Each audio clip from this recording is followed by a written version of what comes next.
We all love a good fictional superhero. They can shrink in downsize or quantum in realm as well as jump while abroad in a single bound, right? And today I'm joined by Dr. Rosalind, who is all the way from the SAAO in Observatory, and she is a SALT astronomer, right?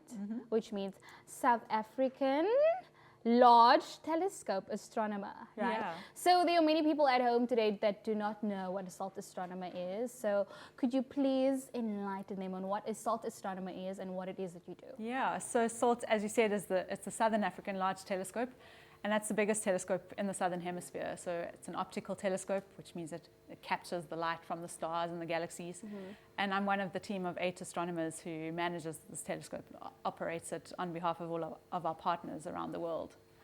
Wow. And is your team made up of mainly women or? We're a good mix of women and men. So we're mostly South African, women and men, and we've all been trained as astronomers. And then there's a big technical team as well, engineers and software developers who all run SALT. So your work is in the field of galaxy information as well as evolution. Speak to me about that. Yeah, so I study how galaxies formed and how they've changed over the course of the universe's history. So the universe is almost 14 billion years old.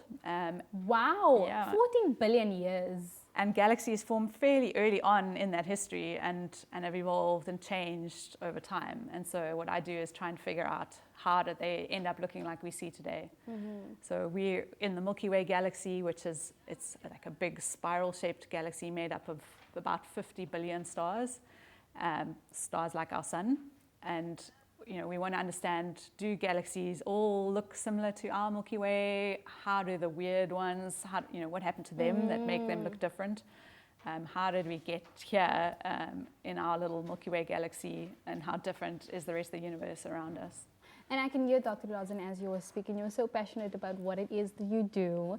And you were selected as one of the super scientists, right? I'm pretty sure young Rosalind is so proud of where you are today. Would you say you see yourself as a superhero and that your superpower would be astronomy?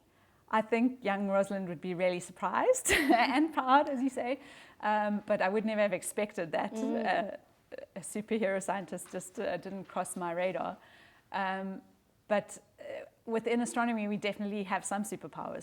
So one of those superpowers is that we can look back in time. So as I mentioned already, we're studying how the universe formed and changed over almost its whole history.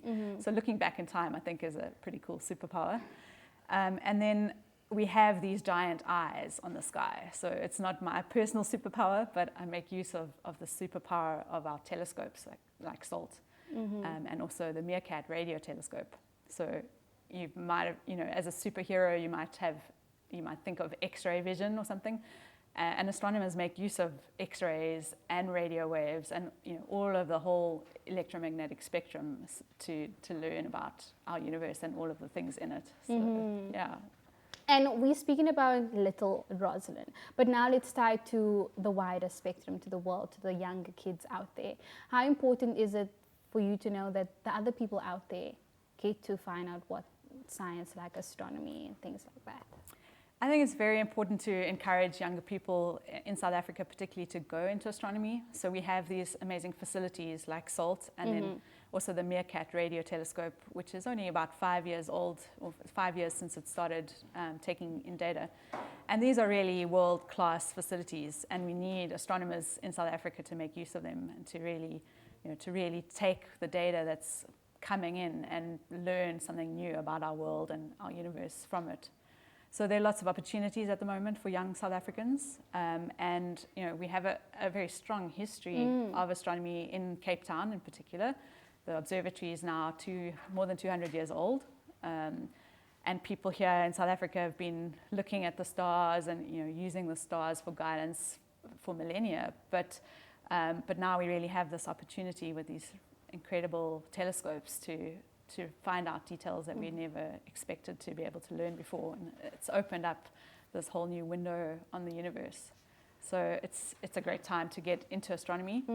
And if you study astronomy, there are many opportunities to go into other technical fields. So not only astronomy and research itself, but other science fields to follow. Yeah. And as an astronomer, last question, what would you say the future looks like for the SAA today?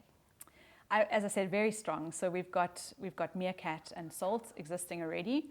But then we've got the upcoming SKA, which is the Square Kilometre Array, and that's like the world's biggest radio telescope. It's going to revolutionize things even further. So I think the opportunities are really there, and the future is really bright. Are you looking to name a galaxy after yourself very soon? Probably not my own one, but hopefully I'll be part of new discoveries, discovering new galaxies. I would love to be part of that new discovery as well. Please do not forget me. As always, you at home, keep engaged with us in our conversation on social media.